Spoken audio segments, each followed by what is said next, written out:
அது மட்டும் இல்லைங்க, தமிழ் வளர்ச்சித்துறையை பொறுத்த வரைக்கும் தமிழ்நாட்டில் இருக்கக்கூடிய ஒரு ஸ்ட்ராங் ஃபவுண்டேஷன் போட்டிருக்கிறாங்க. அதை நம்ம மறுப்பு சொல்ல முடியாது. அவர்களினுடைய அஸ்திவாரம் மிகவும் பலமானது. ஆனால் காலத்திற்கேற்ப அதில் பல்வேறு வகையான விஷயங்கள் நடக்கணும். இப்போது நேற்று இன்று நாளையும் பார்த்தீங்கன்னா, நேற்றின் பெருமையை மட்டுமே இன்று பேசிக் கொண்டிருப்பது அல்ல அரசியல். நாளையினுடைய வருங்கால தொழில்நுட்பங்களையும் பயன்படுத்தி வருங்கால தலைமுறை உள்ளே இருக்கக்கூடியது தான் ஒரு நல்ல அரசியல். நாங்கள் அப்படி தான் நினைக்கிறோம்.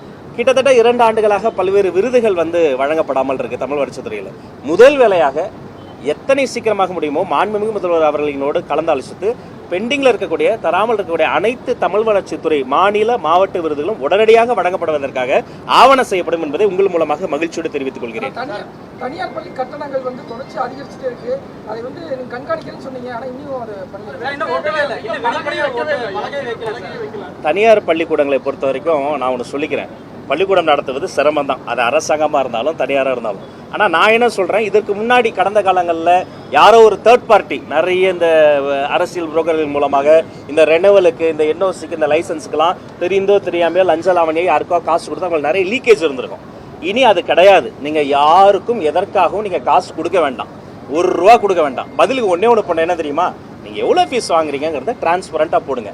அளவுக்கு அதிகமாக இல்லாமல் கம்மியாகவே எவ்வளோ ஃபீஸ் வாங்கணுமோ நாமினலாக வாங்குங்க. கண்டிப்பாக என்ரோல்மெண்ட் நல்லாயிருக்கும். ஏன்னா இப்போ மற்ற இடங்களுக்கு நீங்கள் உங்களுக்கு ஒரு 3 ஆண்டுகளுக்கு ஒரு முறை, 5 ஆண்டுகளுக்கு ஒரு முறை அல்லது ஆண்டுதோறும் பல்வேறு விஷயங்களுக்காக லீக்கேஜ் தான், அதை நாங்கள் ஸ்டாப் பண்ணிட்டோம். சிங்கிள் விண்டோ சிஸ்டம் கொண்டு வந்துட்டோம். வேறு எந்த வகையிலும் உங்களுக்கு செலவினம் கிடையாது. இது இன்வெஸ்ட்மெண்ட் ஆன் நாலேஜ். அதனால் பணிவோடு அன்போடு ஒரு சகோதரனாக சொல்கிறேன், தயவு செய்து இந்த ஃபீஸ் விஷயத்தில் பல்வேறு கிரீவன்சஸ் எனக்கு வந்துக்கிட்டே இருக்கு. இனிமேலாவது இப்போ இது தொடங்கிருச்சு, கல்வி ஆண்டு தொடங்கிருச்சு. இனிமேலாவது அதை நீங்கள் 100% அதை ஊர்ஜிதப்படுத்தபடி கேட்டுக்கிறேன். கார்ப்பரேட் செய்தியாளர் அவங்களுக்கு மட்டும் நலத்திட்டங்கள் எல்லாம் வழங்கப்படுது. இது அனைத்து பத்திரிகையாளருக்கும் வழங்கணும். இதுவரை ஆர்டர் போட்டு நடவடிக்கை இல்லை, எடுக்கிறீங்களா? நானும் உங்களை மாதிரி ஒரு சாதாரண, நீங்களாவது பத்திரிகையாளர், நான்லாம் சமூக ஊடகத்தில் கருத்தாளராக இருந்தோம். நம்ம அரசாங்கத்தை பொறுத்த வரைக்கும் வெரி இன்க்ளூசிவ்னா.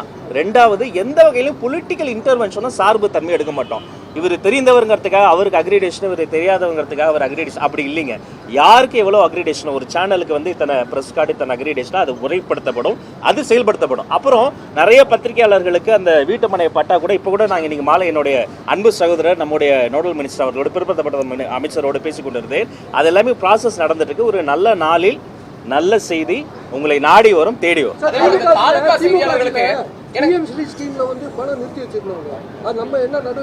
ஏற்கனவே பல முறை சொல்லிட்டேன், மாடல் ஸ்கூல்ஸ் ரொம்ப சிறப்பாக செயல்பட்டுக்கிட்டு இருக்கு. அதற்கு தேவையான நிதி உதவி தந்தாலே போதுமானது. இருமொழி கொள்கை, இருமொழி கொள்கை, இருமொழி கொள்கை, அதில் எந்த மாற்றமும் எங்ககிட்ட இல்லை.